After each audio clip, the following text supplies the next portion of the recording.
Hi there. I'm here. I've arrived. I had to run. So, do you have your watercolors? Oh, I have to change my water. So, you need watercolors. You need a pigment liner to do contour drawing. You need a pencil. You need an eraser. And that's all you need. And watercolors, whatever color you want. And yeah. So this is everything that you need. And I'm gonna try. Okay, I can't go post on Twitter now because I'm using the phone where I have the account to stream. So yeah, I hope that people will find out.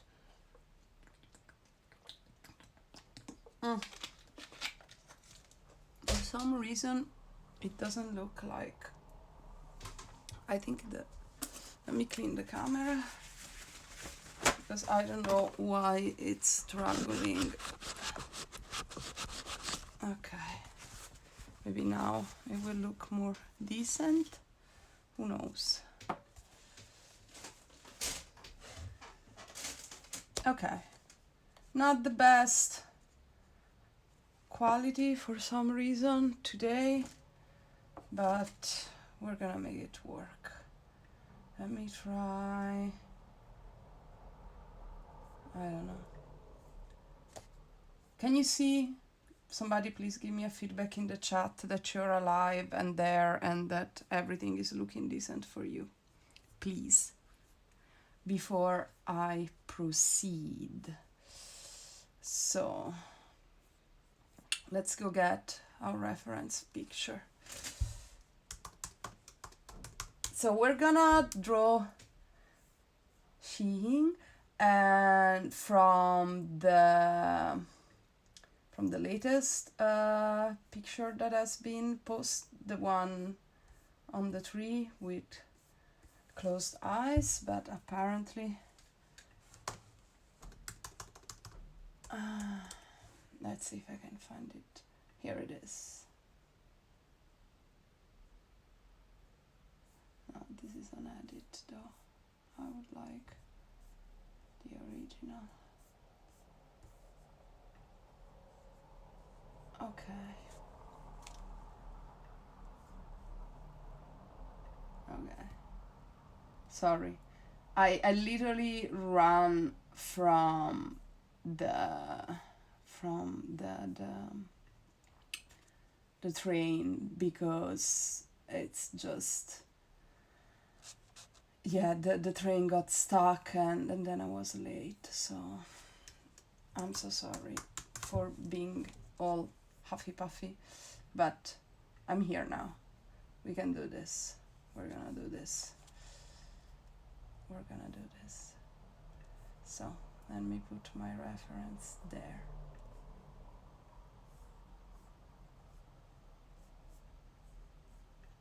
So the image, yeah, again, is the latest. The reference image we're gonna use is the latest Shi Ying reference image that has been published. So sleeping on a branch. I call it branch, on a tree or something. I don't know how to define it. We're gonna focus, like, do kind of a close-up, and we're gonna color with watercolors. So that's a plan for today.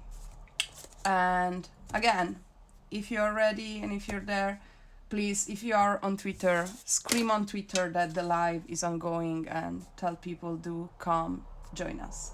We're gonna do the drawing now, and then we're gonna do the line art, and then we're gonna color with the watercolor. So And I'm gonna do the demo step by step, so you will have time to do it on your own, and we're gonna proceed together. Again, please, if you're there, if you're ready, if you're gonna draw and paint with me, please just drop an emoji in the chat, something, so I feel less like I'm talking into the void.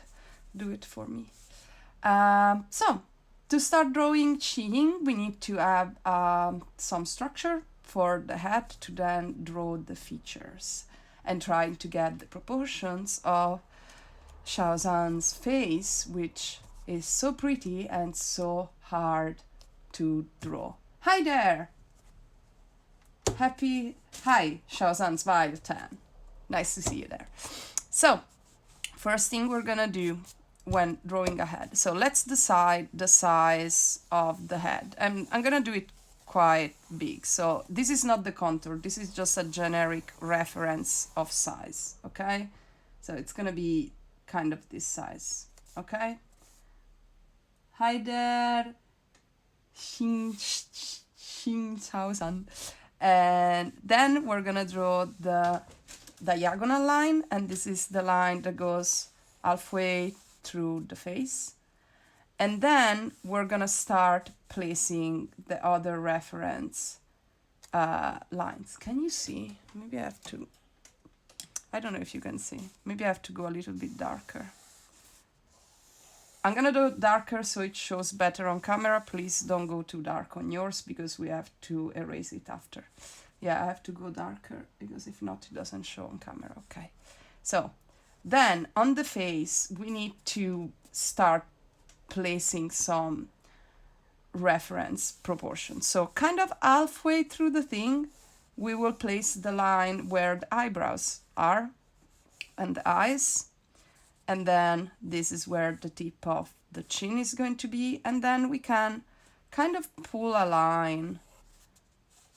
The face is light 3/4. So we're supposed to have a smaller section on this side and a slightly bigger section on this side. Something like this. So this side should be slightly smaller than this side. Okay, and then here I'm gonna mark where the forehead is. Okay, and then from the forehead we're gonna do the area of the hair, which I'm already gonna divide into section just to make it easier to follow along the shape. And because this is like a period drama wig, the shape tends to be, hi there, Sarah, nice to have you here. This is a period drama wig, so the section of the hair are quite clear to see. So we're gonna use that to our advantage, so to be able to draw it more easily, okay? So. And this is the structural drawing. We're not trying to be precise. We're not trying to, how do you say, like, be fancy with the drawing. This can have all the lines you want. We're gonna use this as a guideline for what we're gonna do next. So we're here. We kind of have the head and where the hair is. And we have where the face is. Then here we're gonna start placing more structure for the features. So the hardest thing when you draw Shaozan is the length of the nose, because it's a very delicate nose, but there is quite a lot of distance between the eyebrows and the tip of the nose. So here it's kind of almost halfway down the tip of the nose, and the nose bridge is here.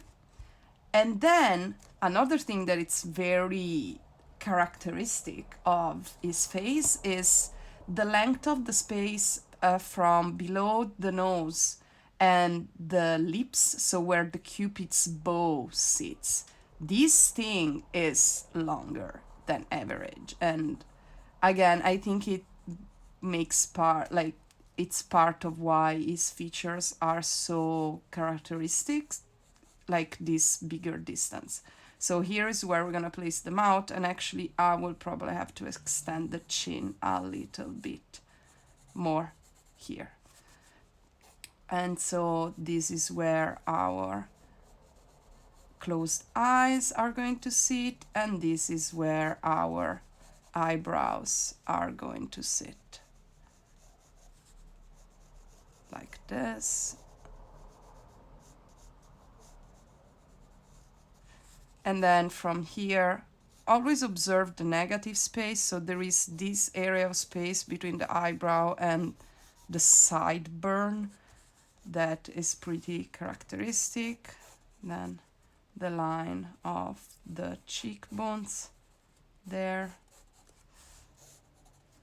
And the jawline, it's another tricky one. Yeah, basically, this streaming is me complaining about Shaozan face. Hi. I'm here to complain because how is this even human? How? Sorry.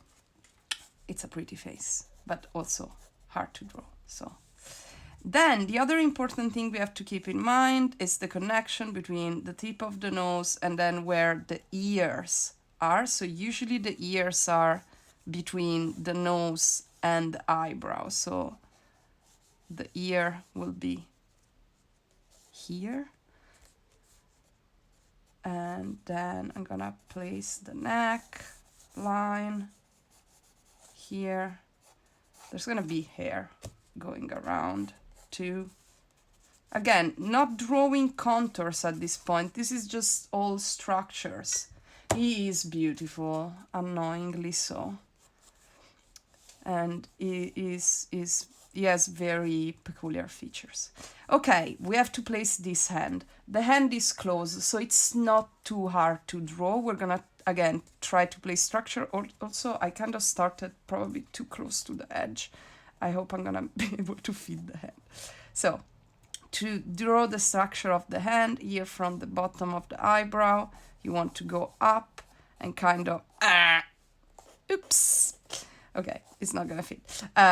We're gonna kind of draw a square here, and then a triangle for the base of the hand there, and then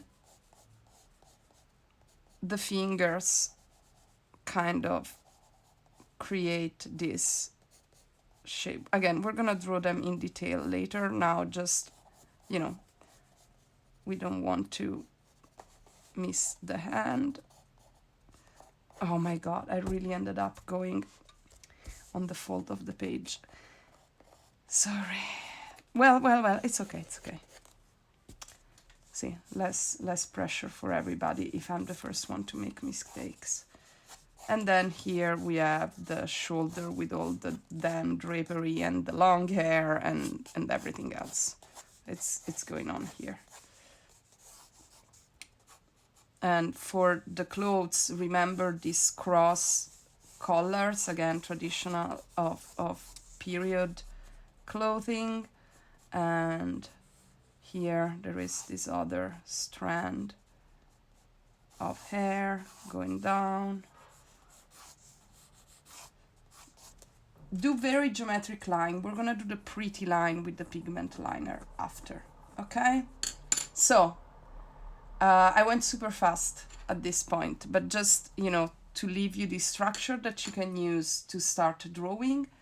I'm gonna leave you now 5 minutes, 10 minutes to draw this, the structural drawing in pencil, and then we're gonna continue. I'm gonna go change the water that I have here on my desk with clean water, and then I'm gonna be back and we'll be working on the rest. I will take a picture of this step so I can post it on Twitter later, so you can let's see if I can use this other phone to take pictures that I have here. Okay, so we have the picture. Okay, 10 minutes. I'm gonna put a timer. I can put a timer on this phone. Ha ha ha. So you know, timer. Can I put a timer? Yes. So, here. 10 minutes to do this. Okay? And then we're gonna do the line art.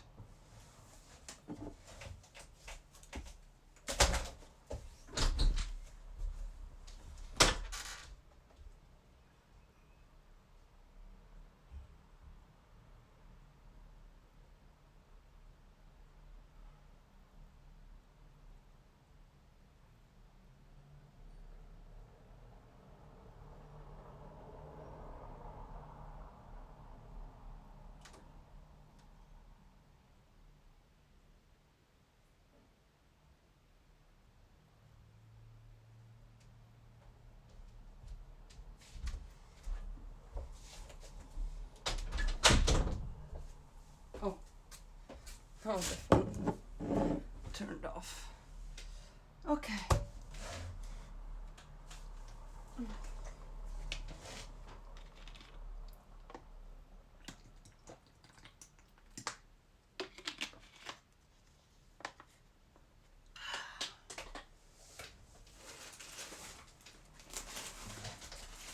I'm gonna eat a snack. So if you hear strange sounds, it's me eating a snack.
Always going.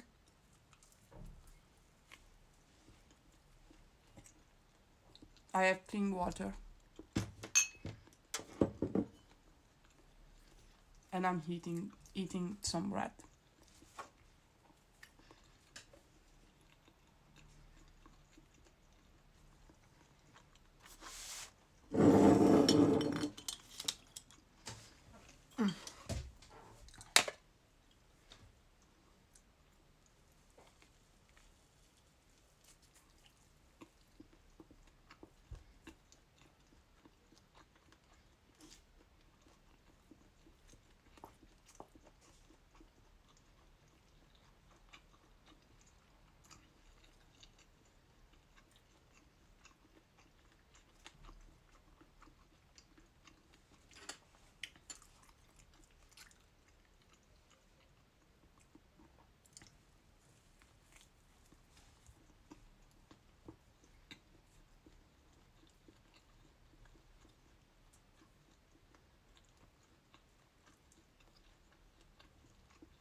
Remember that all these construction lines that are, in the way of the face now is what you use to keep in check proportions and placement of the features to make them symmetrical and proportionate. So again, it's supposed to look like this with all these extra lines.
How is going?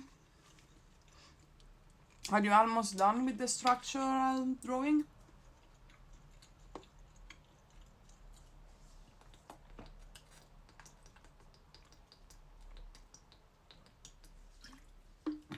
I ate my snack. So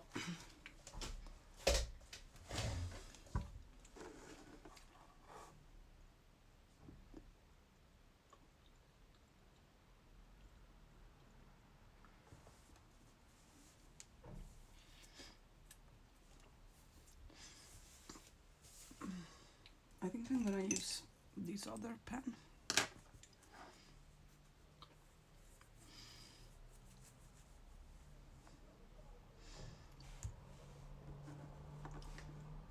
One minute and a half to go.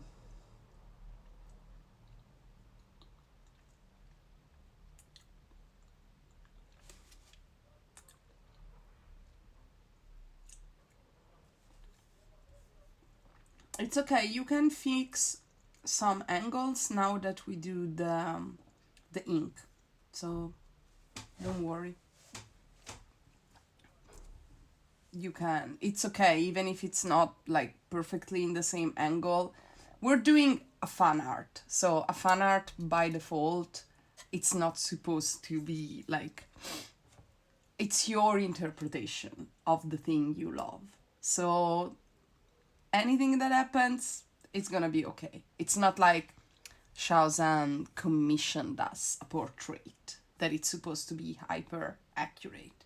We're just drawing this because we like to look at his face and we like the styling of this character and we want to make a drawing of it for ourselves and to share with other fans. So it's chill, okay? No performance pressure on anybody here. okay? We're just doing this to do something nice together and to hang out together and, you know, do something creative together that is not, you know, worrying about industry drama, because that is not a nice way to invest our time and energy.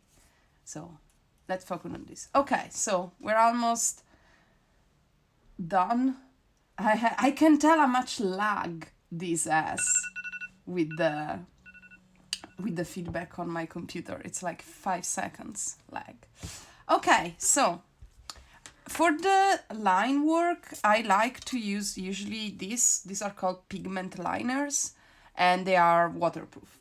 The problem when I use this for demos is that to make the line nice, you're supposed to keep them perfectly perpendicular to the page, which makes it a little bit hard to see what I'm doing if I'm teaching and the camera is placed like this. So I'm gonna use another, this is a calligraphy pen, but it's basically a small pigment liner with a flexible tip. So it will allow me to keep the pen on an incline on the page, which means that you will be able to see what the hell I'm doing, basically. So let's start to draw the contour lines of our Shi Ying.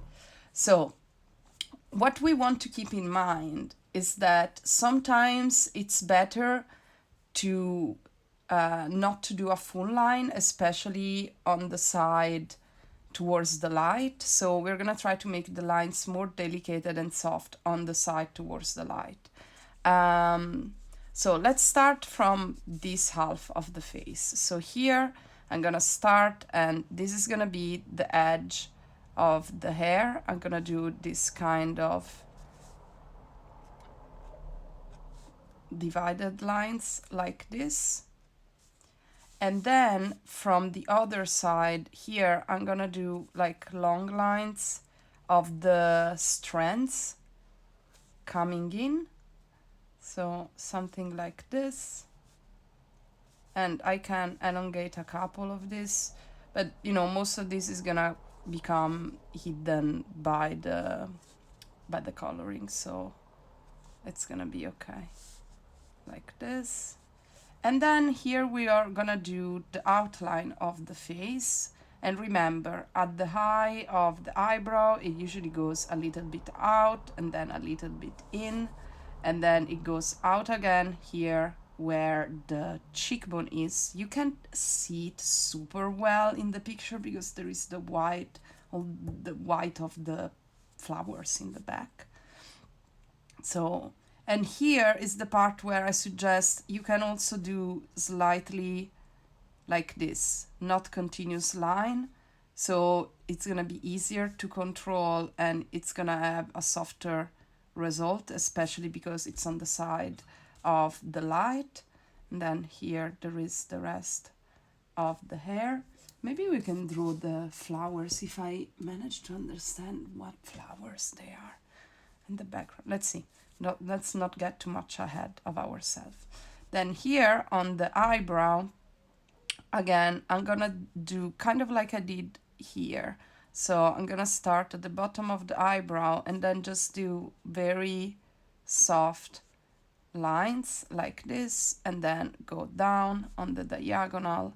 And in the upper part, again, the eyebrow is a connection, like it's a series of hair. So I'm just gonna mark it like this and then put the color to mark where the eyebrow is. So I can just do some random etching lines like this. I can do more here, but not too much, okay? Not too dark. Then from the eyebrow, I go down, and here the shape of the eyelashes is like from the bottom, it goes up at an angle and then it goes down, and we can mark where the eye is supposed to end, which is here, and then we can connect. And if you want, you can do kind of some short lines to mark the eyelashes. We're gonna go with a darker color there anyway. And then from here, let's go to the other eyebrow since we are here. So same thing, start, place the starting point, double check the ending angle. And so here the angle is clear. And then I could do like this, then mark a little bit here with more broken lines like this. And then try to keep this on the same line and at the right point compared to the inner corner of the eyebrow. Use that as a reference. So if the inner corner of the eyebrow is here, then I'm gonna place my lash line, eye line here, and then check this eye, check with the end of the eyebrow, and then you can pull again inner corner going downwards, and then you can pull the line of the lashes there, and then do some short lines to mark that. Then from here I'm gonna go downwards, and the nose, it's a very delicate nose, so the only lines we actually see in the area of the nose are the nostril line, so it's this line here, and then the inner nostril there, and then here smaller. And on this side I don't really see this side of the nostril line, so I'm gonna do it later just with the color, okay? Sorry. Then we get to the mouth, and here we have a very clear line of the Cupid's bow. So we want to draw this. There is this line here and this line there for our Cupid's bow. And then in the mouth, let's not draw the outer contour. We're just gonna draw the Cupid's bow like this, and then let's go find the corners of the mouth. So from the side here of the nostril, there is this corner that is slightly upwards, like he's softly smiling while dreaming before, I don't know, I know something about the story, but this other, the female lead, breaks his heart or something.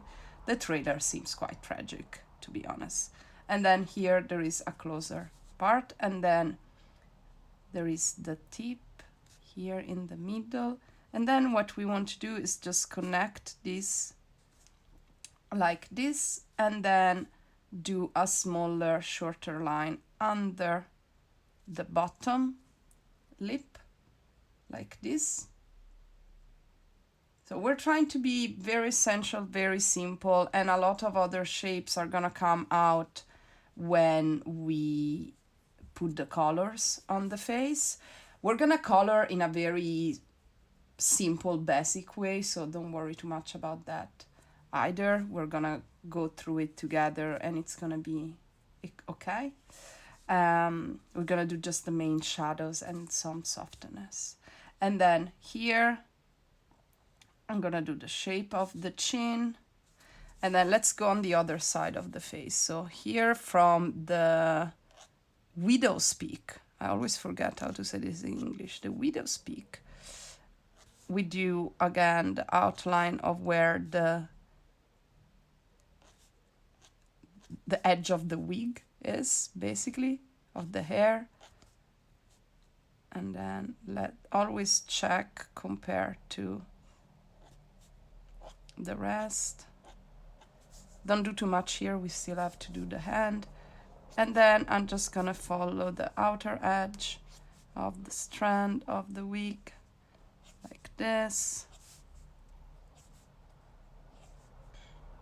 And then I'm gonna stop because we still have to figure out what to do there. Then here there is something, I don't really remember how is his headpiece situation here, so we're just gonna simplify it like that. And then we're gonna go to the hand. So let's start with the outer, with the first finger, which is the little finger. So you just want to draw the outer line like this, and then focus on these folds inside, this kind of triangular lines. something like this. And then we do the second finger here, and we kind of follow from where we drew the first one. Again, we're gonna do it very simplified. And then we have another finger here, but I'm not zooming in, but looks that it goes kind of like it folds inside this way, so we don't have much there. And then we have another finger folded forward, like this tip of the finger there, and then there is the thumb probably somewhere there. Again, we don't have to be too precise about that. I'm going over the other page here, because that's what I did. I literally drew on the edge of the page. So, but this means that I can add the extra hair going on there, and then I can draw the ear. So before drawing the ear, let's do the jawline. So here, edge of the jawline is down there. Again, the jawline kind of like this. You can do it with, it doesn't have to be a continuous super thick line. And then we have the Adam's apple and the side of the neck, and then here we have this long strand of hair like this going out of the page. And then let's draw the ear, which is again connected a little, mostly connected to the hand there, and we can just draw. Everything is a lot in the shadows here, so the shadows help us to, you know, not having to go too much into detail in certain elements. And then here another strand of hair softly going down. And actually there is this one, I have no idea if it's like the neck. He has a thin neck, does he? I don't know. After a while that you're focusing on the details of a drawing, it's like nothing makes sense anymore. You're like, what is hair? What is clothing? Why am I doing this? Where am I? What day is it? How long I've been doing this? And you get into this fugue state when you try to do something complicated. So remember this thing when you do the fold of the dress. Remember this thing that there are these subsequential folds. So you do the fold on one side, and then you do the fold, the part of the dress to the other side, and they kind of have to alternate somehow.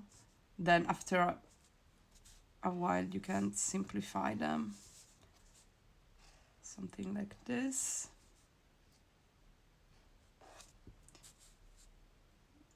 Yeah. Oh, I realized I'm going too low. Let me put this higher. And then we have, wait, we were doing the rest of the shoulder and stuff going on here. So this goes somewhere there. There is some fold going on here. We can keep this not too detailed because it's just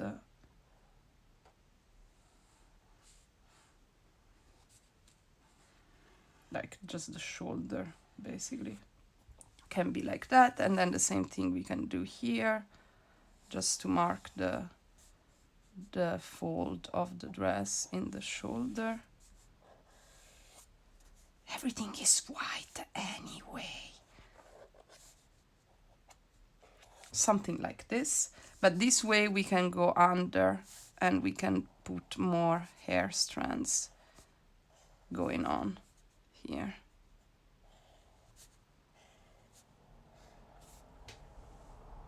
Something like this.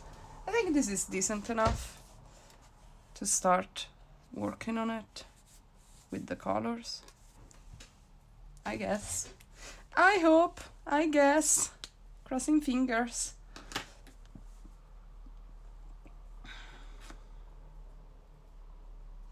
Yeah, I think it's okay. I don't know. Do you think it's okay? Do you think it's okay? I hope so.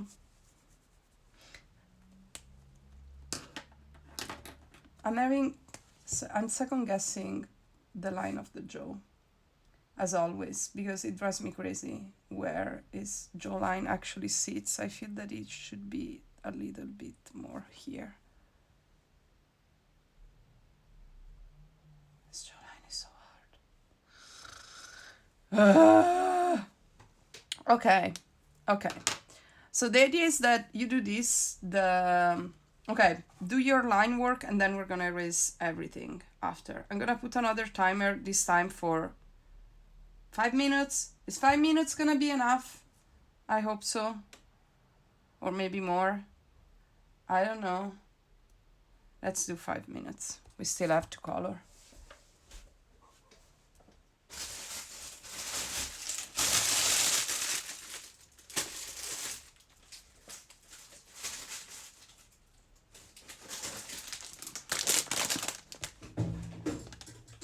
I'm gonna eat another snack. This is basically half art tutorial, half mukbang. I'm eating this. These are tiny cinnamon rolls. They're called giflar. In Europe, these are from Sweden, and sometimes they sell them at IKEA. For some reason, the supermarket where I live, like penny market where I live in Berlin, sells them. And I'm very happy about it because I love them.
Always so good.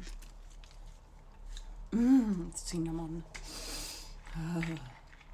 Goodness.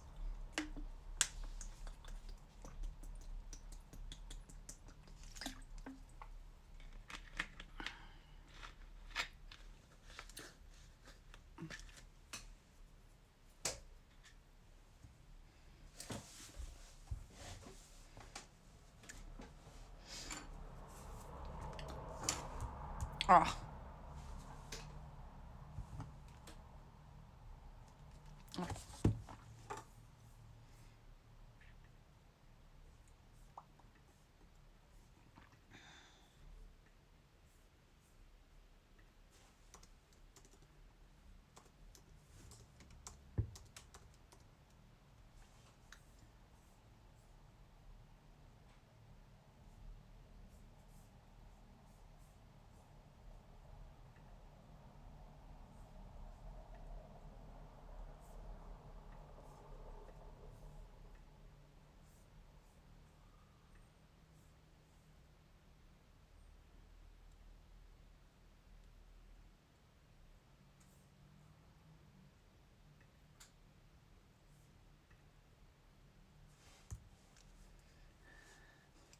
I was going, do you need more time to do the line art? Or are you almost done?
Okay.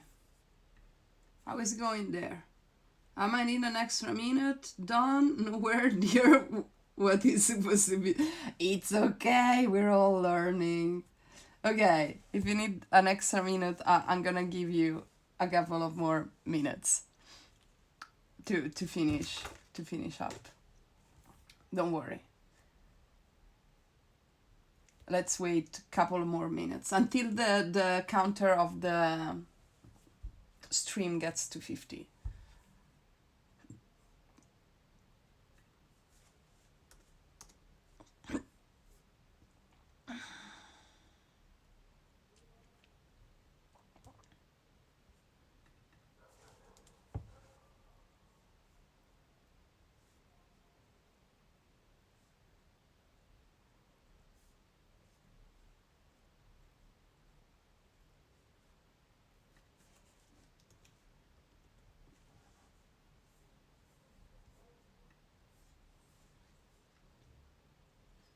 I'm made of spaghetti air for Shi Ying. Don't worry for the spaghetti air. We're gonna put color over them, so they're gonna be less spaghetti.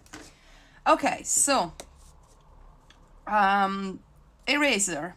You can use either a hard eraser or a soft eraser. It depends on your paper, and it depends how hard you went with the pencil. I'm assuming we are all working on watercolor paper here, or at least paper that it's gonna be able to hold at least one wash of color or something. I don't know. We're gonna find out soon. So if your paper is very delicate, you can do this job with a kneaded eraser, like this. So you can go be very, very soft on the whole thing. If your paper is hardcore paper, you can clean your eraser, maybe on a different piece of paper, so you can get away all the leftover. And then you can erase what I just said. And when you're erasing with the hard eraser, to avoid streaks, I would suggest to go always in the same direction, so not back and forth, but like this.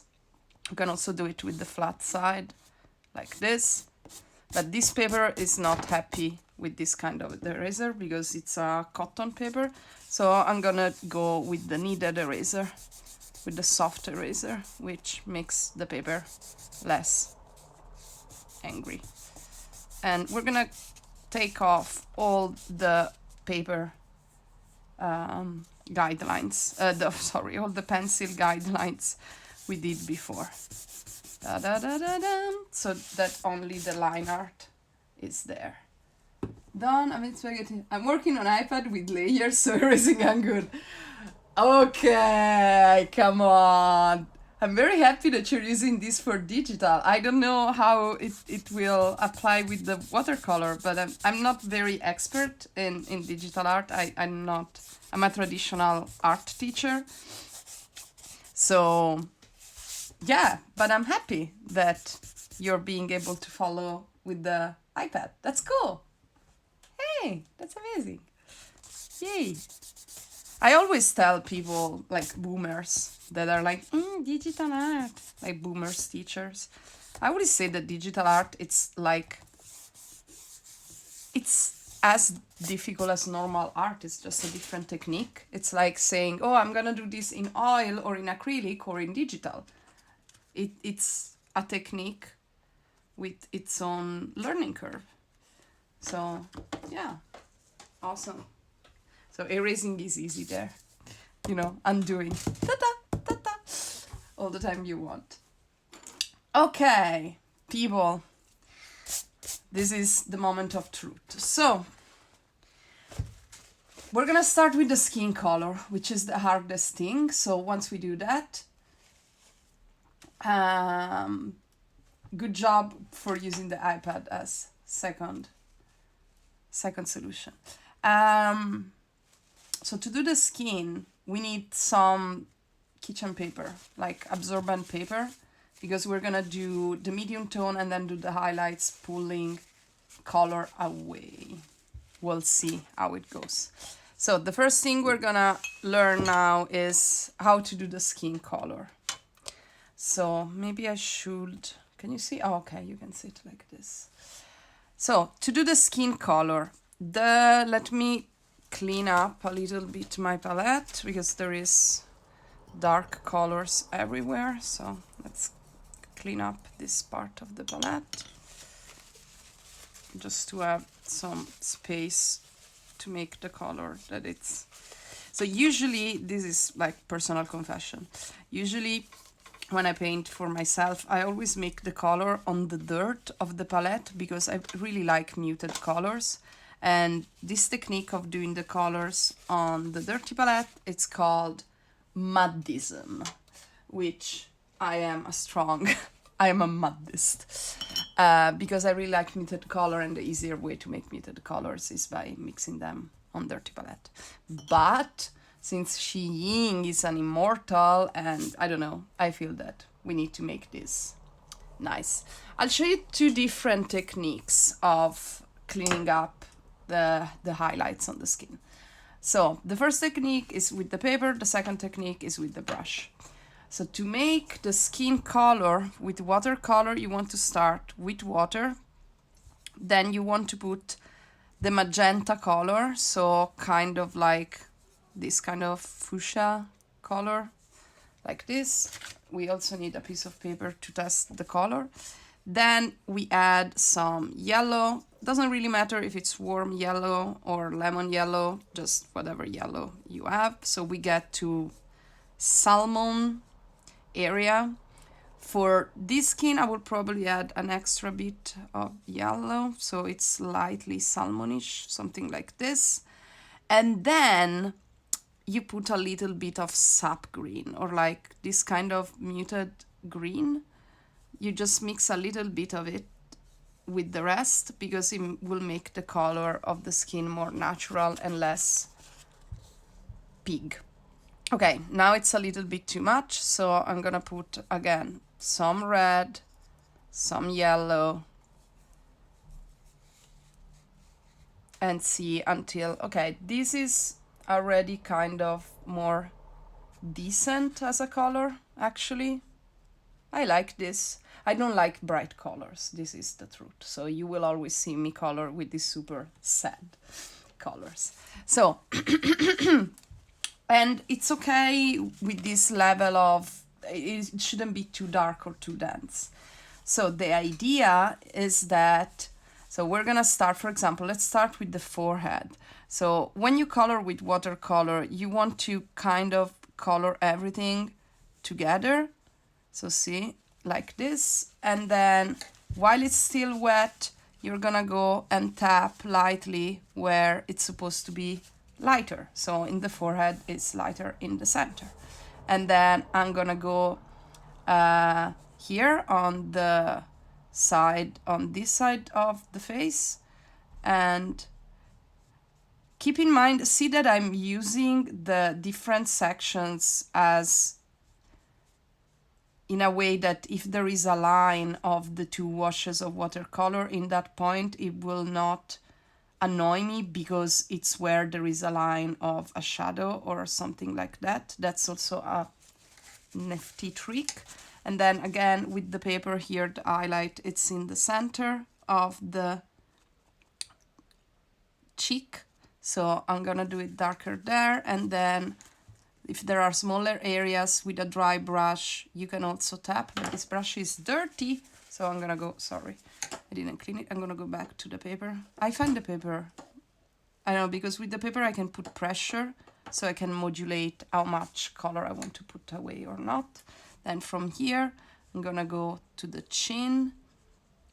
So if you're doing this with me, I would suggest you to just look at what I'm doing and then you try to do it on your own. I'm gonna leave you time to do it on your own, but it's easier if you look at what I'm doing with the paper while I'm doing it. So here again, where is the highlight? Here on the tip of the chin. So I'm just gonna pull the color away there. Then let's do the other cheek. So from here, I'm gonna go and just fill in the whole cheek, and I'm stopping here. I'm leaving the eye out now, and I'm stopping on the other side of the nose a little bit, because again, I don't mind if there is a line there. So do all the sections that you need to make it make sense, like this. And then I'm gonna tap, then tap here on the corner of the mouth, and then tap here again in the high point of the cheekbone, this triangle there. And then, oh, I didn't do the eye. So again, I'm gonna fill in the eye area like this. And then tap where the highlight is there. Then I'm gonna do the same thing with the nose, just gonna fill in the area of the nose like this. See what I mean? That I don't mind if I can see the line, because in some parts that's where the shadow and the line of the nose is supposed to be. And like here again, on the center, see how it had created automatically the shadow of the nose. Then I have the Cupid's bow situation too. And then I can, as it dries up, I can create a little bit of transitions like this. Then I'm gonna do, this is the first layer, we're gonna do more marked shadows on top, but you know, to start. Then for example here in the ear, I'm not gonna really touch anything because it's actually everything in the dark. And the same thing on the neck. The first layer of color of the neck, it's almost everything dark. There is only a little bit of highlight here on the Adam's apple. So I'm gonna light it up there. Then I'm gonna do, while this dries up, I'm gonna do the hand. My hand on this disaster of a hand on the fold of the sketchbook. Oopsie. Like this. And then again, let's go where the highlights are. I'm gonna try to, why did I put, okay. So a little bit of highlight there, and on the edge of the hand here, just very softly, like this. There is a drop there, I don't want. Okay. And then I'm basically gonna do another round to do more shadows. So I'm gonna go over again, and this time I need to make this side slightly darker, I feel. So I'm gonna start here like this and try to follow the shape of the shadows, kind of the shape of the shadows that I did before a little bit. And then with the paper, I'm gonna tap on the edge to create the transition. This is one of the easiest way to create soft transitions with watercolor, again, with the paper.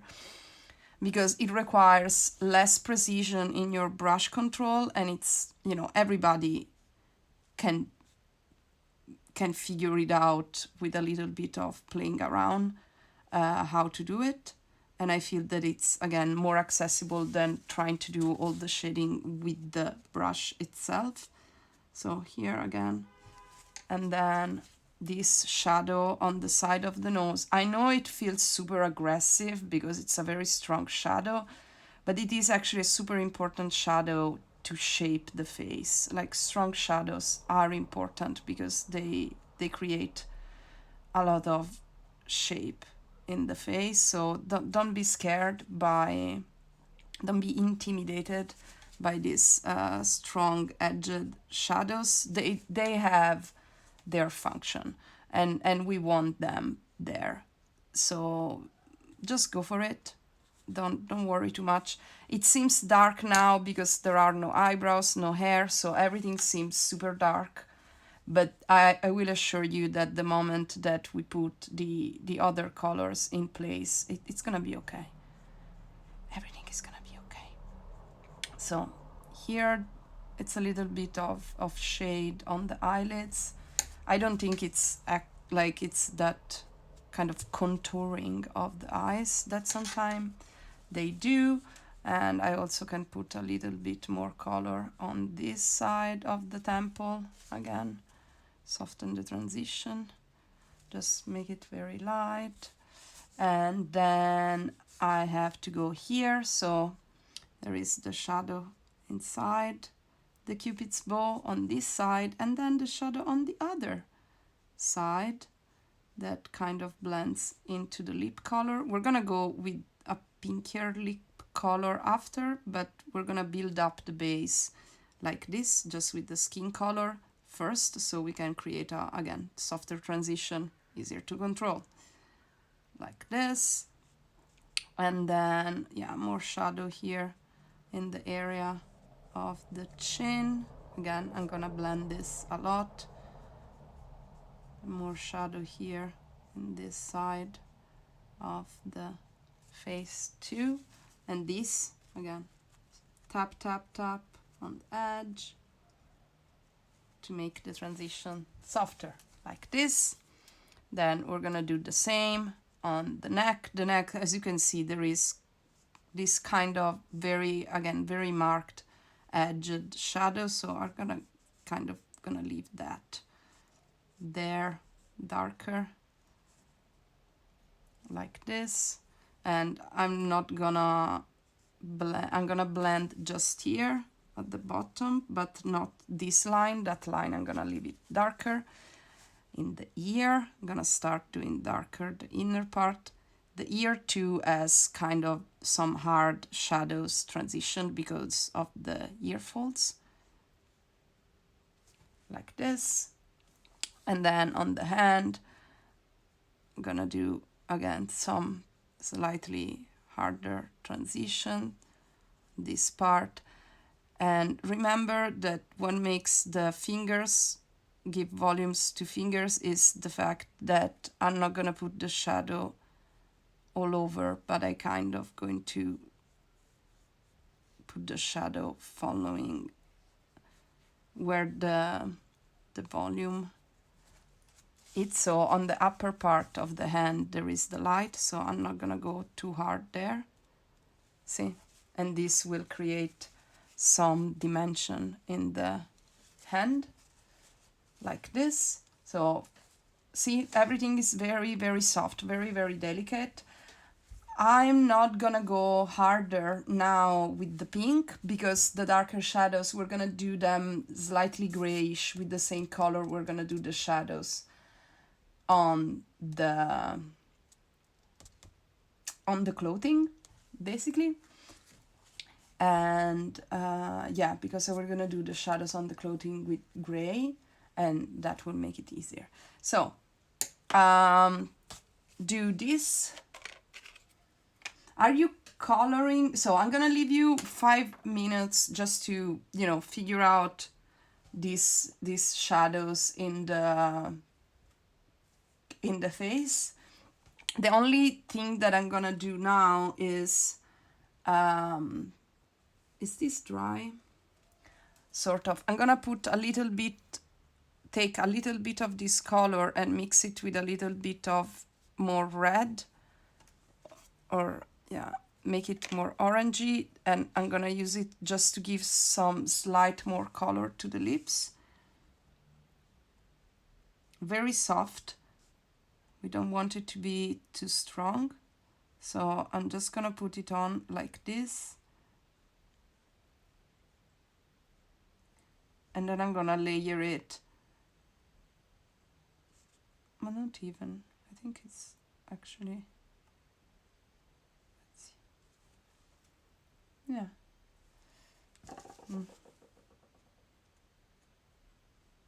Yeah. You can tap and do 2 rounds to create more soft transitions, like this.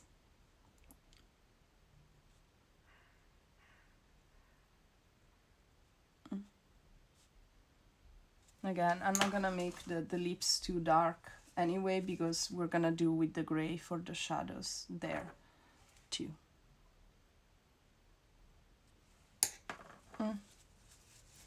Something like this.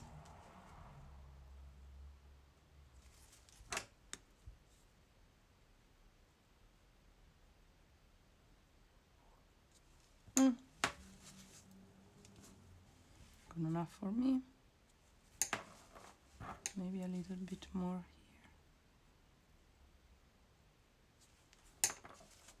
here.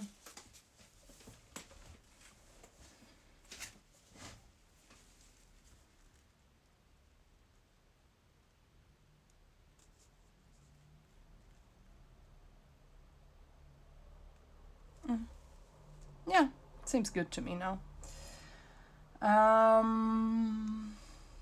Okay, I'm gonna make a small pause so you can do this layer of the skin, and in the meantime, yeah, we have to do we're gonna do the hair, and then we're gonna do the shadows on the dress, and with the same gray, the shadows on the face. Yes, I think that's a good plan. Is it a good plan? I don't know. We'll find out.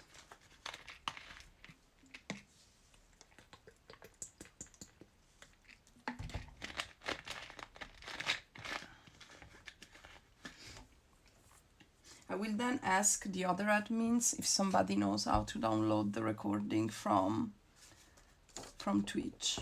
I don't even know if it's possible. We'll see.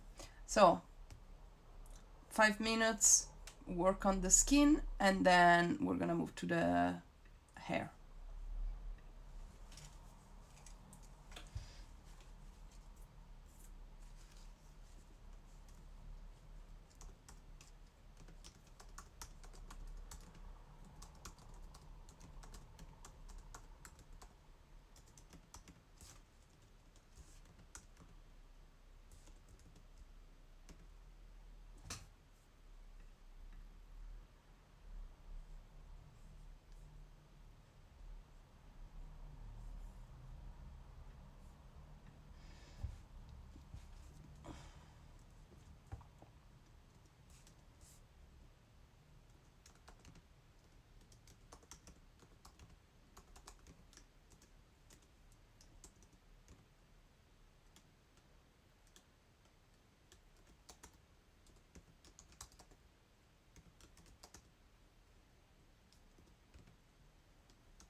Hi there, Diana. Okay. Oh, I'm happy that the process is not too hard to follow even for beginners in watercolor. Good. Hi, Diana. We are drawing Shi Ying. Okay, so do we feel ready to go to the hair? Yes, we are, because it's already like, this is gonna be so long, this streaming. Oh my god, I don't know where you are in the world, but I know that some time zones this fell kind of late in the evening, so I don't really want to keep you up for too long. We don't have that much to do more. We just have to do the hair, and then we have to do the general gray shadows. Okay, so let's go to the hair. So to make the hair color, that's super easy. So if you have in your palette a brown pen, just grab that brown, whatever brown you have. If the brown you have is too light or too reddish, to make it more muted, the trick that I like to use is mixing a little bit of ultramarine blue to it, and that will make the brown become more muted. So the color that we want to get is, the first color is maybe slightly darker than this. So in watercolor, when you want to make a color darker, you just add more pigment to the same amount of water, and that will make, the color look darker. So yeah, we're gonna start with a light brown like this, and with this color, we are gonna color everything in the hair except the areas that have some highlights, which are here on the side of the head. How do we do that? We're gonna do like brush strokes coming from the edges where it's dark towards the middle here, and then we're gonna do the same brush stroke on the other side. So with your brush, you want to do like this, going up, and that creates the highlight of the hair, basically. See? Creates the highlight there. So, and then in all the other areas, so except where you see those highlights, you can go just fill in everything. Because again, period drama wigs, they all have these super hard edges, so that makes it easier to draw, because it's like super hard edges. Just fill in everything with the dark.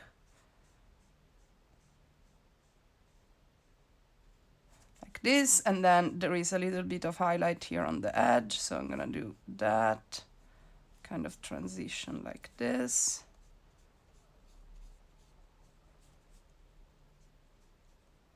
Then here. Like this, and then with the same color, I'm gonna go over the back, this, the bun, just so to leave a little bit of highlight there, and then the hair here in the back. So, you know, don't worry if you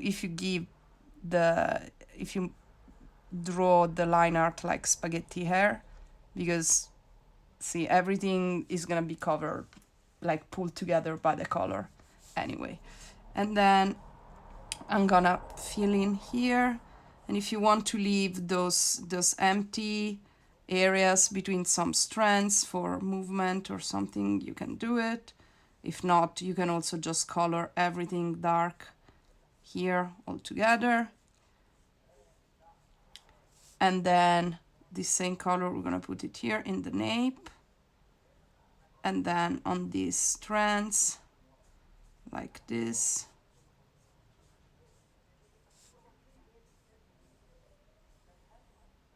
Like this, and then on this side too. If you find some parts where you have these huge drops of water, you can slightly like tap without pressing too hard with the paper you have from before and pull them up. Then here again too, gonna do the base of this strand.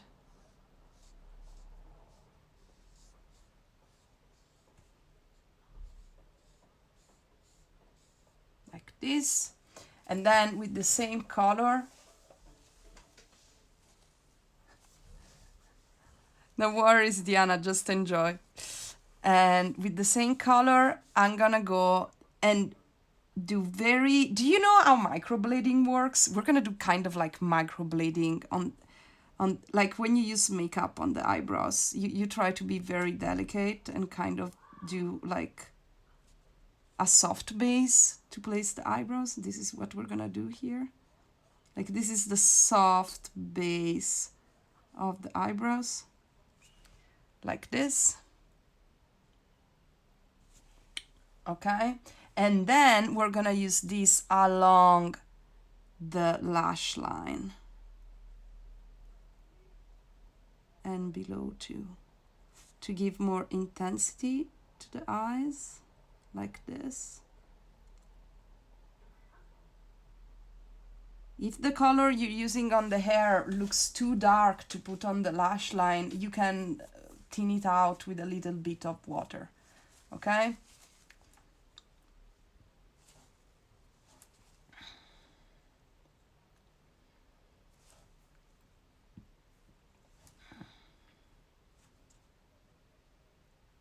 I think this angle it's also here. I'm not sure, whatever. Okay, once you've done this, now we're gonna do the layering. Before we worked wet on wet, and now we're gonna work wet on dry. So to do the second layer on the hair, because I want to show the hair strand, I'm gonna dry it up with the hair dryer. No, wait, my hair dryer is not plugged in. 1 second.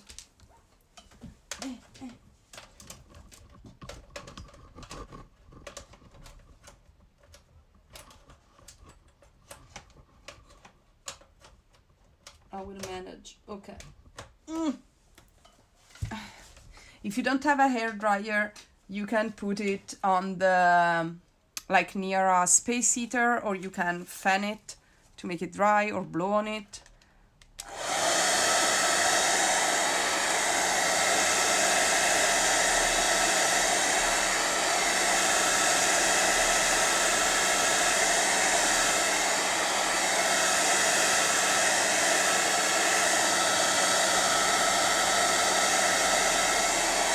Okay, so now I'm gonna make a darker brown. So basically using the same colors as before, but more pigment in the same amount of water. So let's go with all the browns in my palette, and then I'm gonna mix with a little bit of blue and then more brown paint,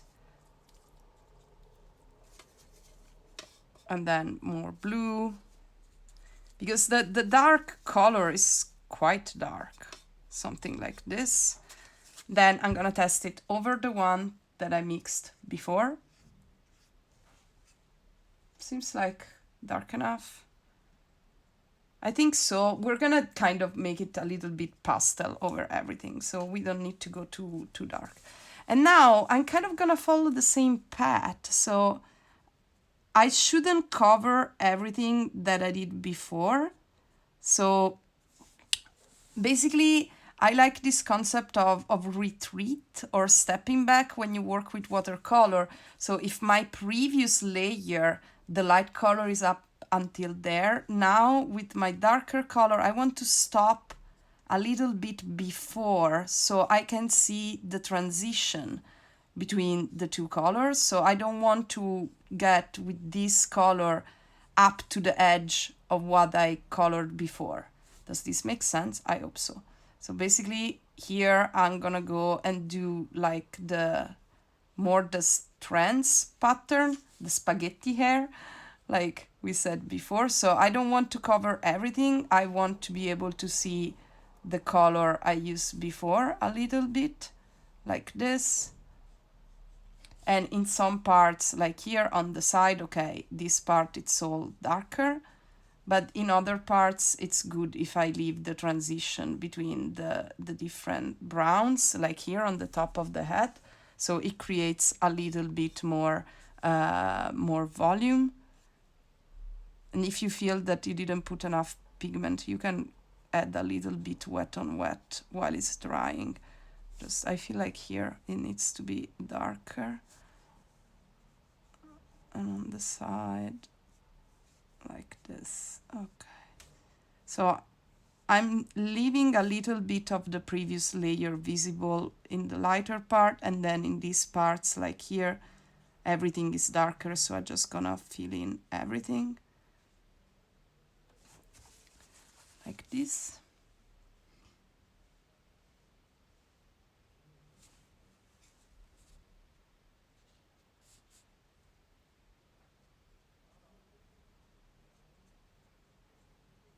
And then the same thing here. So don't cover up everything you did before.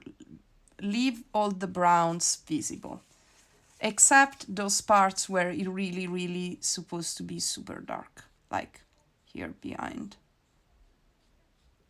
So if you can see more than one shade of brown, you should leave some of that brown visible. If you see that everything is dark, you can go with the darker brown, okay?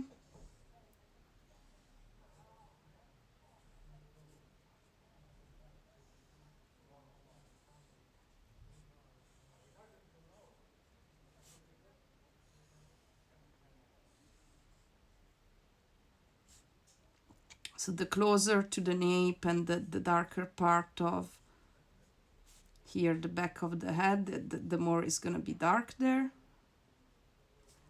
And the closer to the top, the more is going to have a little bit of light. I have the feeling that I left too much light here, so I'm going to go over and just create a little bit more transition.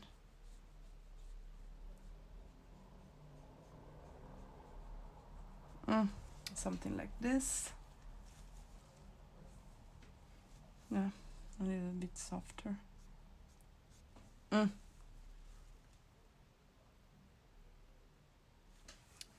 is supposed to be darker here.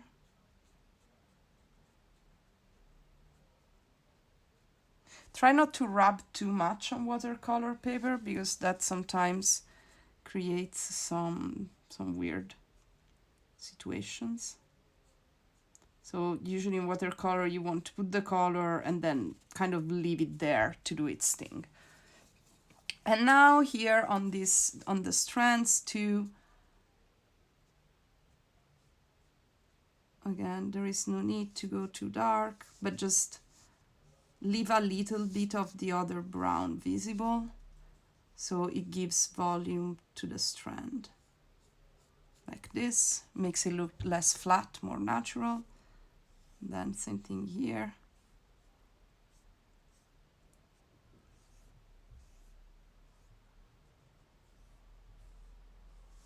Like this. Okay, seems good. And now with this dark color, we're gonna go a little bit darker in the center of the eyebrows. So the bottom part here, closer to the nose, usually is darker, to give volume to the eyebrow. And then a little bit here on the outer corner, but not the whole eyebrow darker, because if not, it becomes flat. Like this, I am enhancing the arch of the eyebrow. And then the same thing here on the along the eyelashes here. I'm gonna go slightly darker. Create soft transition. Like this. And once we're done with this, I'm gonna leave you now some minutes to work on this, and then we're gonna work on the shadows of the dress and the general gray shadow also on the face and everywhere else. Okay? Blue brown, sorry, I just saw ultramarine, yeah, ultramarine blue. It's just whatever brown you have in your palette and ultramarine blue, that will fix most of it, basically. And if you feel that some areas are not dark enough, again, you can dab a little bit of extra pigment there to make it darker.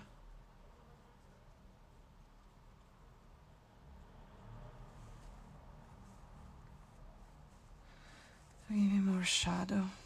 But I think, yeah, let's not, you know, let's chill. Just let's let this be. We don't need to go too hard on it.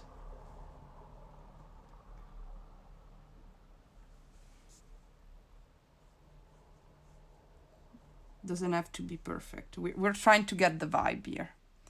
Okay? That's the important thing. Okay, I'm gonna leave you 5 minutes to work on the hair. Ultramarine blue. Wait. Mix brown and ultramarine blue.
Okay, are we ready to go to the shadows?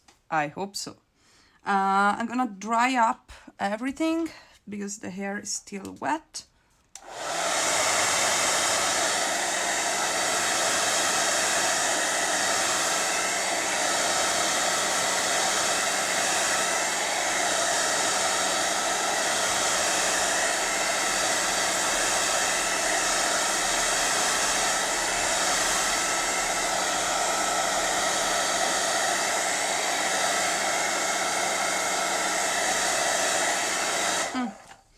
Okay, so we're gonna do the shadows now. When we talk about shadows as differentiated from the local colors and shadows that we have on the work, it's always interesting because we tend to think that if something is pink, the shadows are pink, but they are not really. Like, usually shadows are neutral tones and colors. And to make the shadows, what we're gonna do is create kind of a brownie, like a very warm gray color that we're gonna use over everything, over the hair, over the clothes, over the face, to mark our shadows, okay? And that will also like pull everything together in what we just did. It just will pull the whole thing together, okay?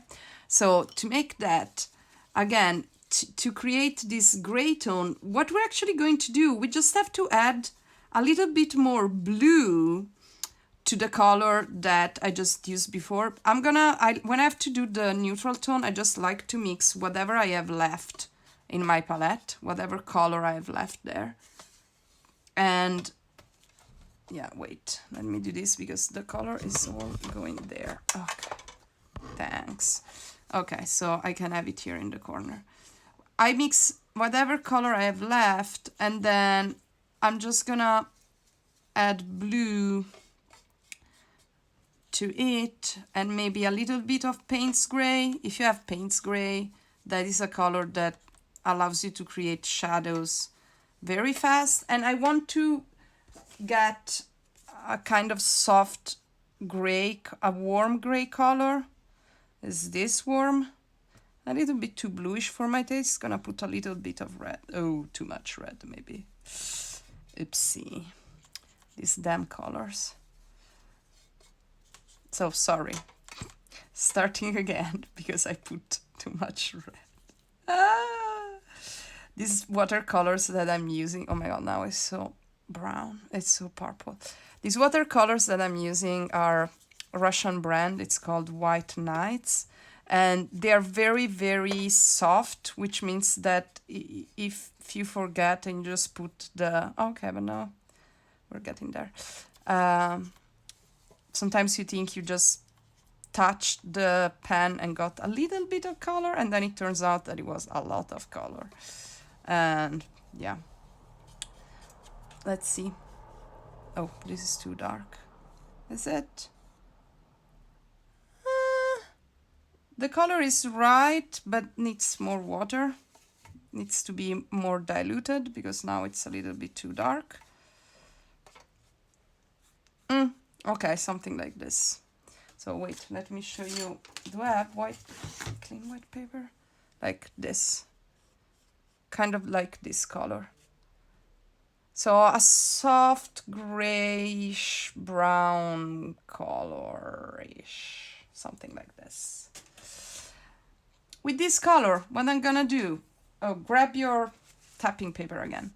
I'm gonna do the shadows on the clothes to start with. So I'm gonna start here, and so here, for example, the shadow is all connected, like the shadow under the chin that then goes down here and then goes over the clothes on this corner. This is literally the shadow of the head on the clothes. And then what I'm gonna do to create the transition, again, tap it out. And if you put too much color on one corner, you can tap it out too. Then tap here, softer transition. See, it's literally what we did before, okay? Don't worry if it looks too dark for you now. You will see when everything comes together, it will make sense. Some other shadows like this, the shadows on the folds of the clothing, you can just pull as a line without blending it, because it's just like the shadow in the fold of the clothes. So it's okay if it's so stark. And in other parts you can make it like slightly like we did there. So we can make a soft transition. So you kind of alternate inside certain parts of the color. You can make a darker shadow like this. Where are these folds? And like here on the side of the neck. Remember that in general, watercolor tends to dry lighter than what you see when it's wet. So also keep that in mind. Sometimes you feel that something is super dark, but then it will dry super light. So yeah, there is also that. And then here I can also add some darkness, some shading.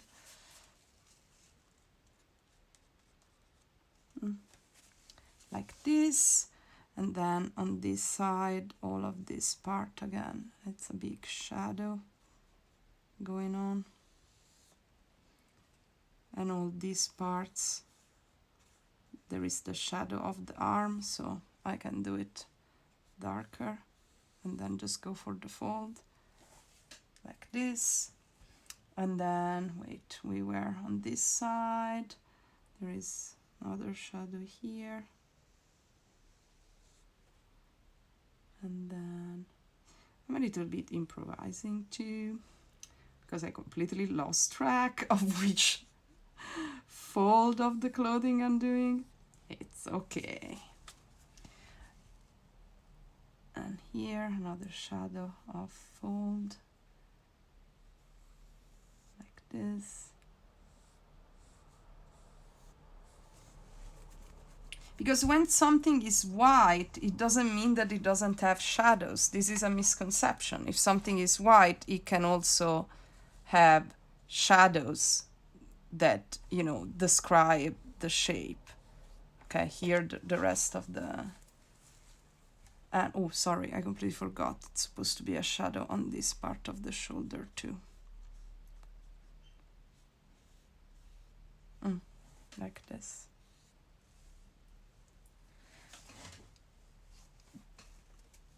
To make the color warmer, put a little bit of orange or a little bit of red in it. And now, after I've done the shadows on the clothes, even if in some areas I could do them darker, but I'll wait until it dries up a little. Now I'm gonna go, and with the same shadow color, I can put some more shadow on the hair. Like for example, the more I look at it, the more I feel that here, up here, I'm supposed to put a little bit more darker shadows. And this is gonna be the shadow color, not the hair color. And you'll be like, okay, what is the difference? There is a slight difference. And yeah.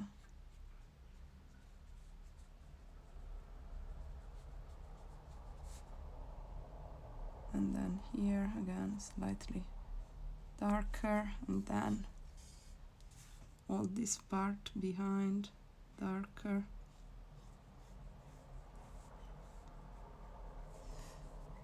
A little bit here. And again, a little bit here. The hair is basically the darker thing we're working with. So it's okay if we go all these times over. Especially to separate this part in the back from the strands in the front, basically. Yeah, seems good to me now.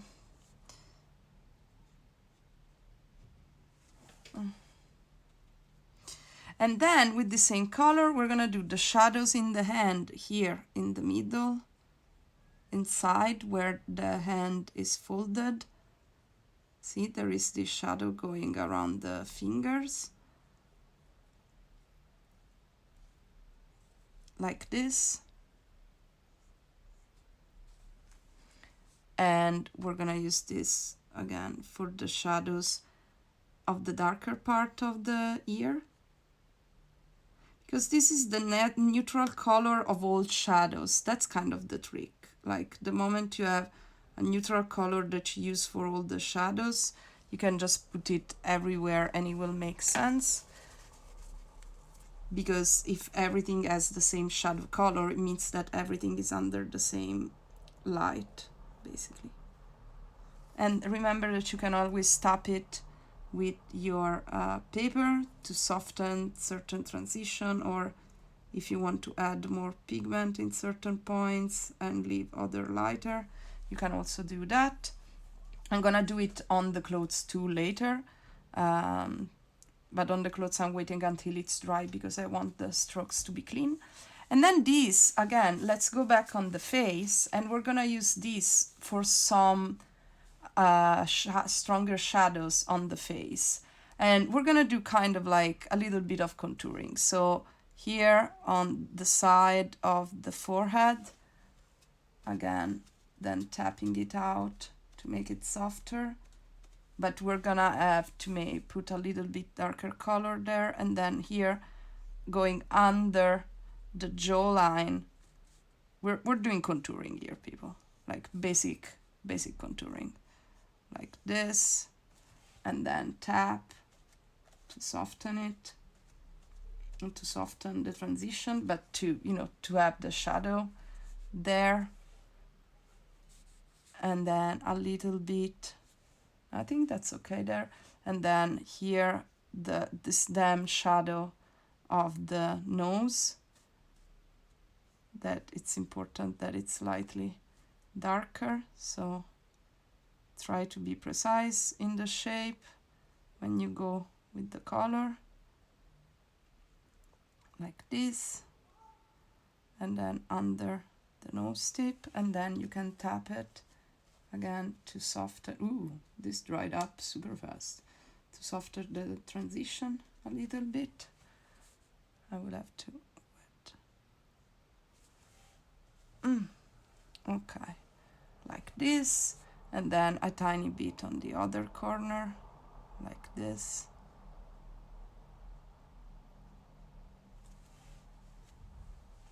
Softening always, and then the shadow under the nose here,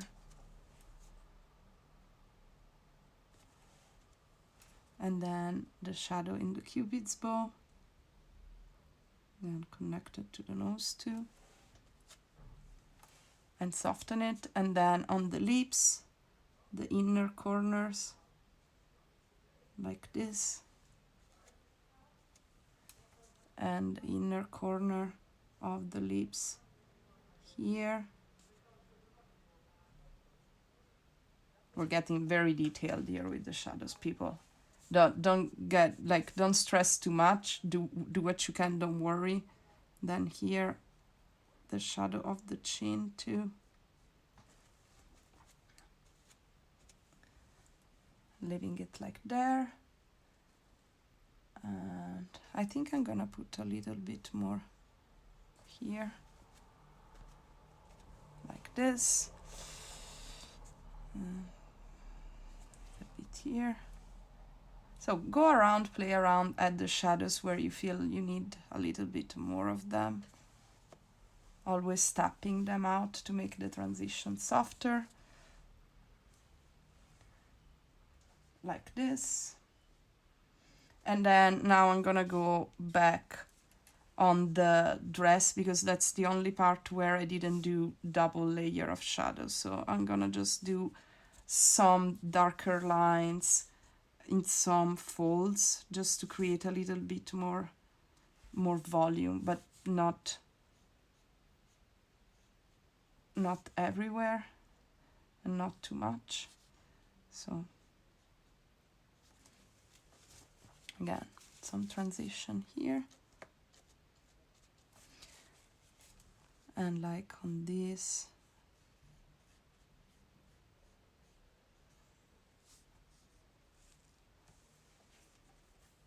I'm always insecure when applying a shadow and I never know how to do it correctly. Sorry, wait. Yeah, the thing with the shadows, we need to be brave, because a lot of times it feels like, oh my god, we're doing too much, we're ruining it, because the it seems like we're putting such a strong color. But sometimes reality has contrast, and we need to trust our visual perception of that contrast. If we see that shadow is dark, go for it, because when you put everything together, you will see that it makes sense. And I think it's also a thing of experience. Like, the more you trust your instinct, and the more you put the shadows where you see them, and the more you see at the end that it makes sense, that you didn't ruin it, that that you put the shadow in the right place because you saw it there, you trust your vision, the more you become more confident in putting the shadows where you see them. It's like a virtuous cycle. You start experimenting, you start trusting your perception, and the more you trust your perception, the more you experiment, and the more you see that it works, and then you just become braver and braver in your process, basically. So don't be too hard on yourself, just trust yourself, and you will see that it will make sense. So I feel that this is kind of okay. I could go. The thing with watercolor, especially when you're working with these such soft transitions, and when you're softening, you keep softening the color like we're doing with the paper, so everything is very delicate, everything is very soft.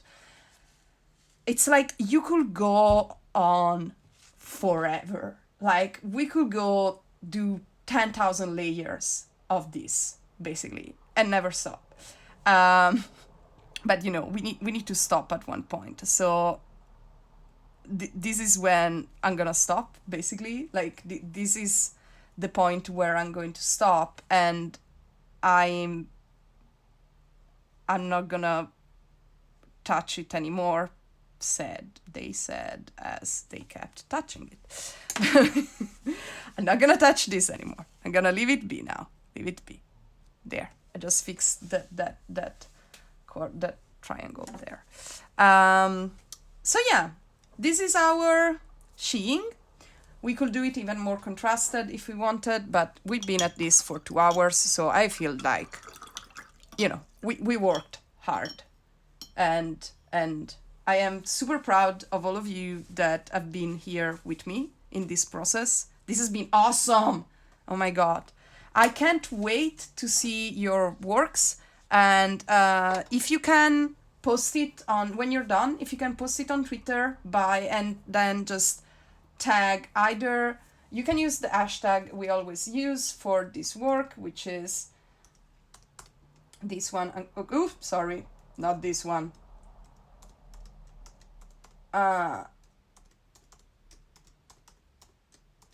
So this is the hashtag that we use. You can also just tag on Instagram, on Twitter, us at this, and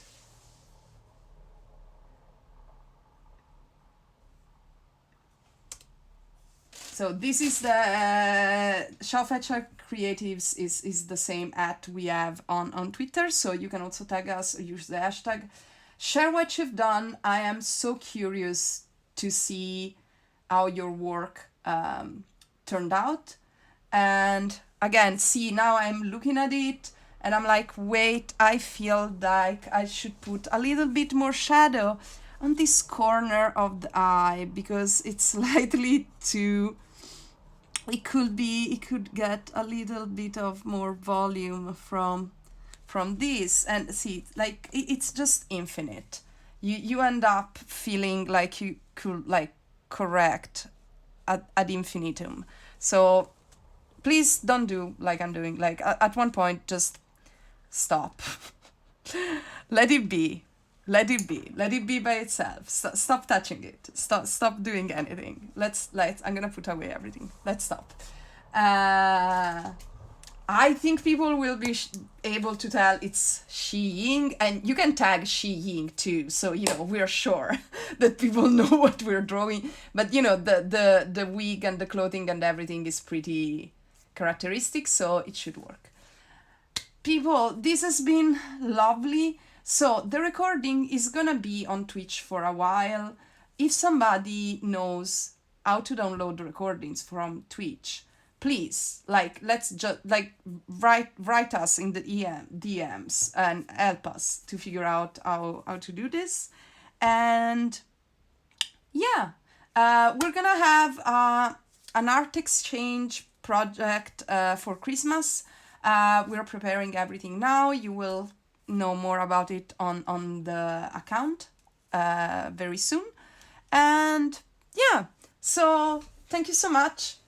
It's been very fun to be here with you, and I hope you enjoyed this. And please finish up yours, post it. I'm gonna post this on the account soon, so you can also use it as a reference. And yeah, please take care of yourselves, and I'll see you in the next one. I'll try to do another one maybe by the end of December. We'll do another, or by the end, yeah, at one point we'll do another one of these. And yeah, thank you so much. Lots of hearts to everybody. Take care of yourselves. Okay? Bye.